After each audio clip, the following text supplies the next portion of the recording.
Oh mon Dieu. Je t'ai dit, cette histoire fait trop rigoler. Aloïs, tu as vraiment le sens de l'humour. Quel bonheur d'être dans ce café. Enfin, une sortie sans mes parents. C'est vrai, nous nous amusons très bien et nous agissons avec maturité. Nos parents devraient nous faire confiance. Ils devraient nous laisser plus de liberté. C'est sûr. Toi, Marie, tu ne peux pas te plaindre. Contrairement à moi, tu es libre. Tu n'as pas eu de peine à sortir aujourd'hui. Ta mère a été prompte à accepter ta demande. C'est vrai, mes parents me laissent plus de liberté. Ils ont leur raison. Mais toi, c'est le contraire que tu vis à la maison. Oh là là, que de restrictions. Des règles à n'en point finir. Figure-toi que pour obtenir cette sortie, il a fallu que je formule ma demande par écrit 7 jours avant. Une demande par écrit? Oui, précisément une lettre administrative. Commençant par Madame ma mère, Monsieur mon père. J'ai l'honneur de solliciter et tout ce qui s'ensuit. Attends, tu dois écrire tout ça? Oui, il me faut aussi mettre l'objet de la lettre et terminer par une formule de politesse. Je te le dis, Marie, tout d'une lettre administrative. C'est le paradis chez toi.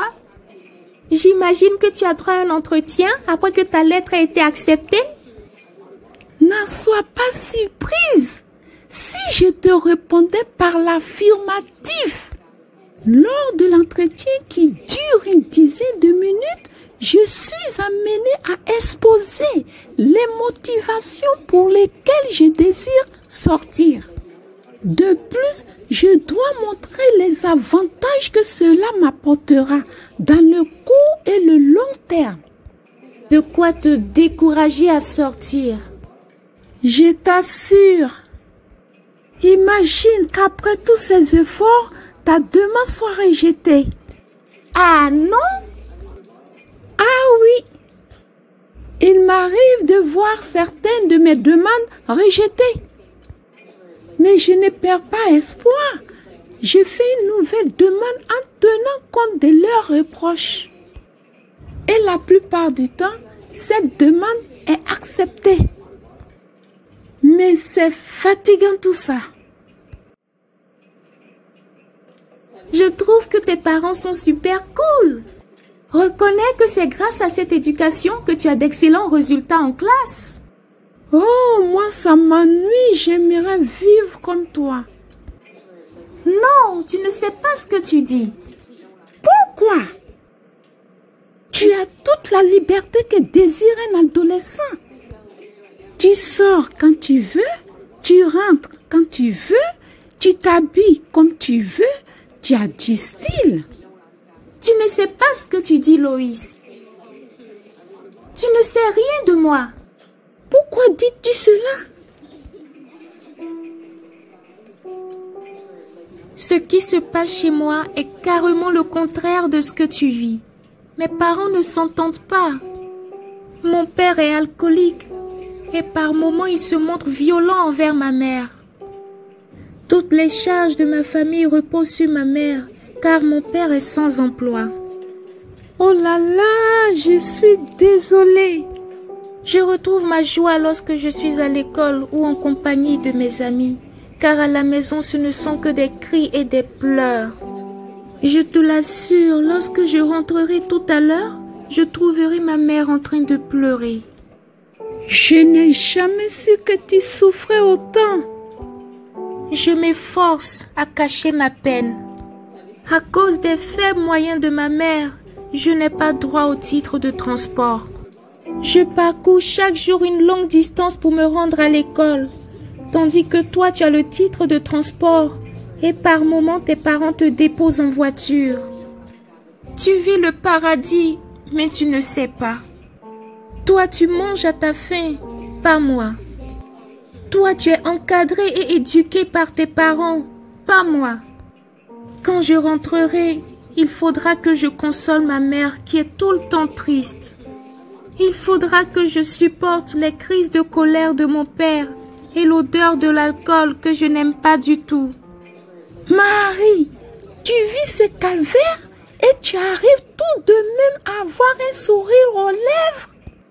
Quelle tristesse! Et moi qui t'enviais pour ta liberté. Non, Loïs, ce n'est pas de la liberté.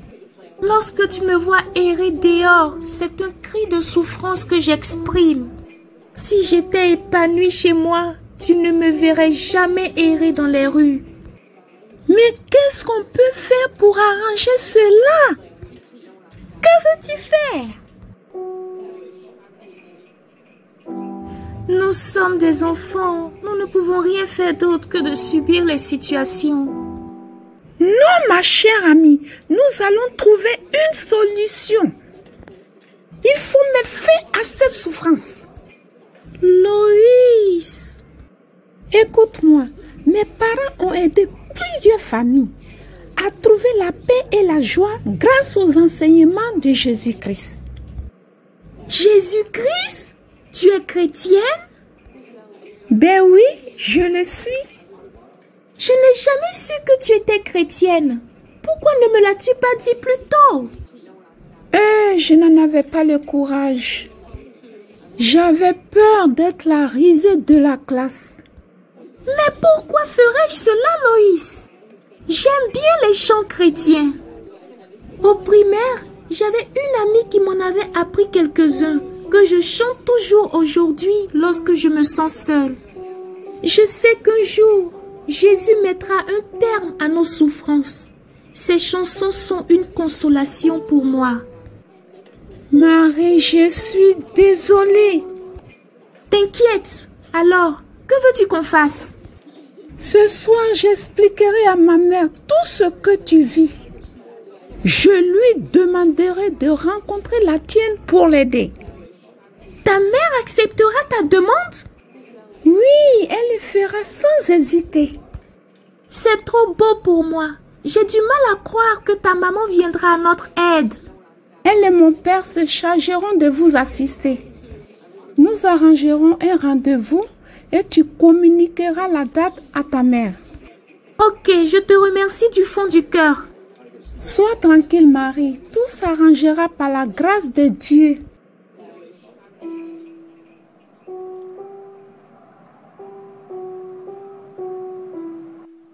Oh Marie, je n'en peux plus.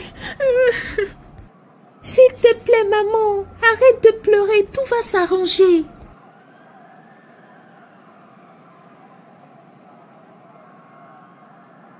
Ma fille, je n'en peux plus. J'ai perdu le goût de la vie. Quand est-ce que cette souffrance prendra fin? Maman, Jésus-Christ va nous aider.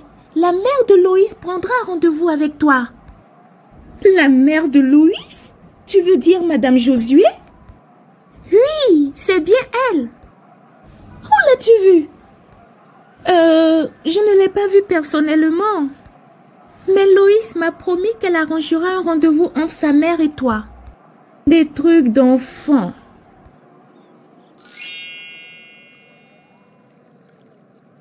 Madame Josué, je vous remercie pour ce temps que vous m'accordez. Jamais je n'aurais cru que vous et moi aurions un entretien de ce genre.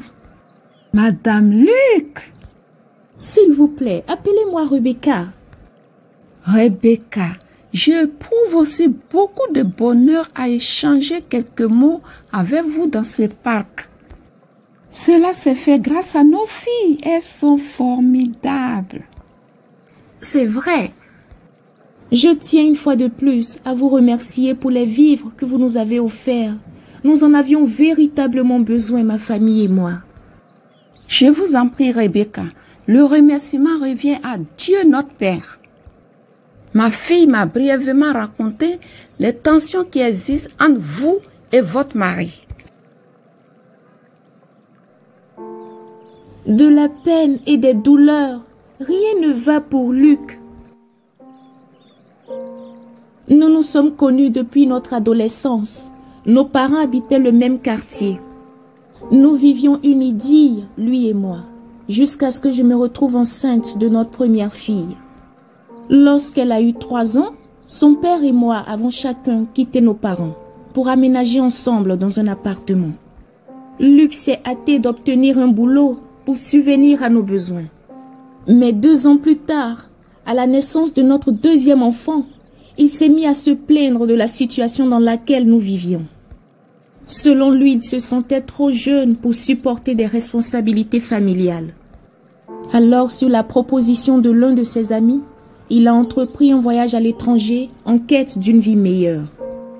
Pendant 7 ans, je me suis retrouvée seule à m'occuper de nos enfants et à supporter les charges ménagères. À son retour de l'étranger, il m'a présenté ses excuses et m'a fait savoir que les choses n'ont pas été comme il le voulait. Il m'a donc demandé de l'accepter dans la maison pour qu'on reconstruise une nouvelle vie. Ce que j'ai fait sans hésiter, mais quelques mois plus tard, ses plaintes ont repris, se voyant échouer à la vue de ses amis d'enfance. J'ai toujours essayé de l'encourager, mais sans succès. Il n'est jamais satisfait du travail qu'il obtient. Il ne fait que se plaindre. Par moments, je me sens responsable de ce qu'il vit. Peut-être que si nous n'avions pas été ensemble, sa vie serait meilleure.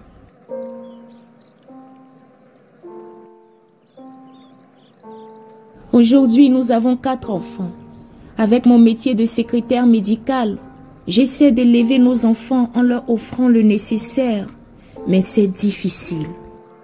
Je désire tellement voir ma famille heureuse, mais malgré tous mes efforts, je ne récolte que des plaintes, des murmures, des déceptions. Je ne sais plus que faire. Tout ça m'épuise. Rebecca, vous portez un poids trop lourd.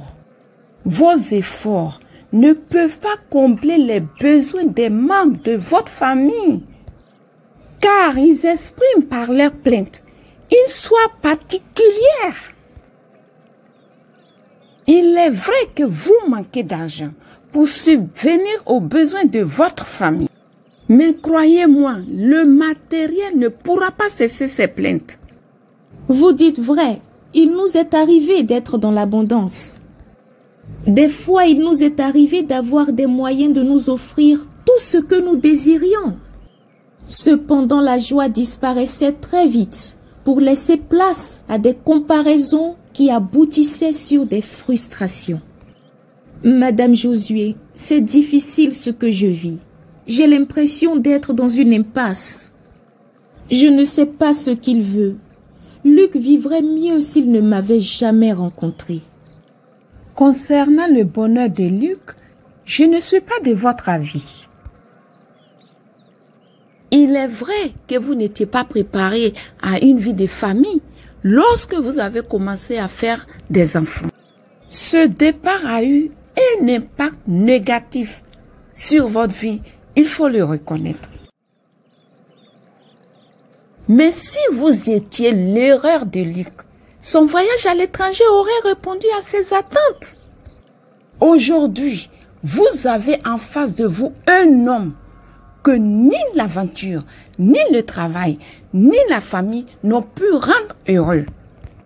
Et cette insatisfaction grandissante s'est emparée du cœur de vos enfants. Rebecca, votre famille exprime littéralement la soif de Dieu. Vous avez tous soif de Dieu. Vous avez besoin de la présence du Christ dans votre cœur. Écoutez ces paroles que Jésus-Christ prononce dans le livre de Jean, au chapitre 4, les versets 13 et 14. Toute personne qui boit de cette eau aussi aura encore soif. En revanche, celui qui boira de l'eau que je lui donnerai n'aura plus jamais soif. Et l'eau que je lui donnerai deviendra en lui une source d'eau qui jaillira jusque dans la vie éternelle. Rebecca, Jésus-Christ adressait ces paroles à une femme qui cherchait le bonheur dans les relations conjugales. Elle avait eu 5 maris et l'homme avec qui elle était n'était pas son mari. C'est donc à un puits que le Christ la rencontra. Tout comme l'eau matérielle ne peut pas étancher durablement la soif de l'homme, ainsi les solutions matérielles, ces solutions humaines ne peuvent combler le cœur de l'homme. Cette eau réconfortera momentanément votre être, mais elle fera apparaître de nouveaux manques. C'est à cela que vous êtes confrontés, vous et votre famille. La douleur que vous vivez ne peut être ôtée que par l'eau que donne le Christ. Je voudrais bien recevoir de cette eau pour l'offrir à ma famille. Je veux enfin que le bonheur habite ma maison. S'il vous plaît, parlez-moi de l'eau du Christ. L'eau du Christ, c'est la communion avec lui. Jésus-Christ est le Fils de Dieu. Il est l'image du Dieu invisible. En lui habite toute la plénitude et la gloire de Dieu. Venu sur la terre en tant qu'homme, il nous a réconciliés avec Dieu par son sacrifice à la croix. Par lui, nous recevons le pardon de nos fautes et nous bénéficions de sa paix. Dès ce moment, il nous invite à faire de Dieu notre but ultime et à préserver notre cœur de l'anxiété que causent les besoins matériels. Rebecca, Dieu nous a créés pour être heureux. Mais ce bonheur ne se trouve nulle part ailleurs que dans la mise en pratique de cette phrase. Tu aimeras le Seigneur ton Dieu de tout ton cœur, de toute ton âme, de toute ta pensée, et tu aimeras ton prochain comme toi-même. Ainsi, en suivant les enseignements du Christ et en vivant comme il a vécu, nous libérons nos cœurs du stress liés à la convoitise de ce monde. Et nous nous ouvrons à la paix et au bonheur éternel qui réside auprès de Dieu. C'est un mystère.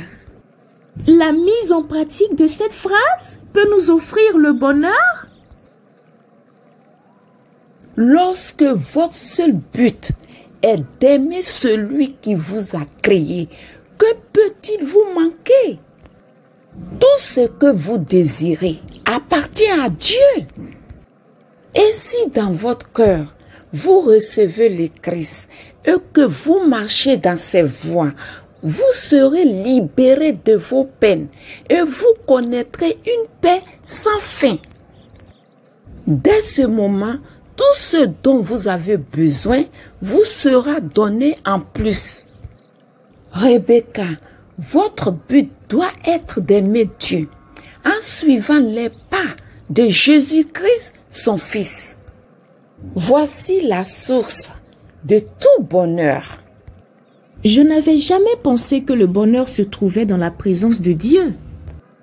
Je me suis toujours focalisée sur le matériel et en manquer me donnait beaucoup de peine. Je comprends que seul Dieu peut nous consoler. J'en parlerai à Luc. Dès maintenant, vous pouvez faire un premier pas. Je vous invite à accepter le Christ dans votre cœur et à lui confier votre famille. Par sa puissance, il préparera le cœur de vos proches à le suivre.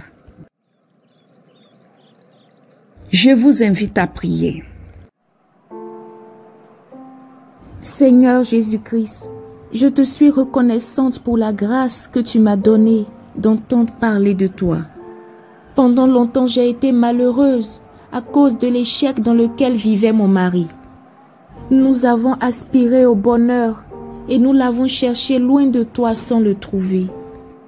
Pardonne-nous, Seigneur. Aujourd'hui, je découvre que le bonheur se trouve à tes côtés. Oh Jésus, je veux de ce bonheur. Plus que tout, Seigneur, je veux t'aimer de tout mon cœur, de toute mon âme, de toute ma pensée. Je veux aimer mon prochain comme moi-même. Je t'invite, ô Christ, dans mon cœur. Sois mon Seigneur et mon Sauveur. Que ton précieux sang efface tous mes péchés et ceux de mes proches. Ô Jésus, que notre âme s'attache à toi, soit notre seul but dans la vie. Amen. Ce week-end, mon mari et moi organiserons une rencontre avec votre famille et nous verrons dans quelle mesure nous pourrons vous assister. Nous profiterons de l'occasion pour vous partager notre expérience avec le Christ. Soyez tranquilles, tout s'arrangera au plus tôt par la grâce de Dieu. Que la paix de Jésus-Christ remplisse votre cœur. Amen. Merci infiniment, Madame Josué. Je vous suis reconnaissante du fond du cœur. S'il vous plaît, appelez-moi Esther. Si vous le voulez bien, je vous raccompagne chez vous. Avec plaisir. Merci bien.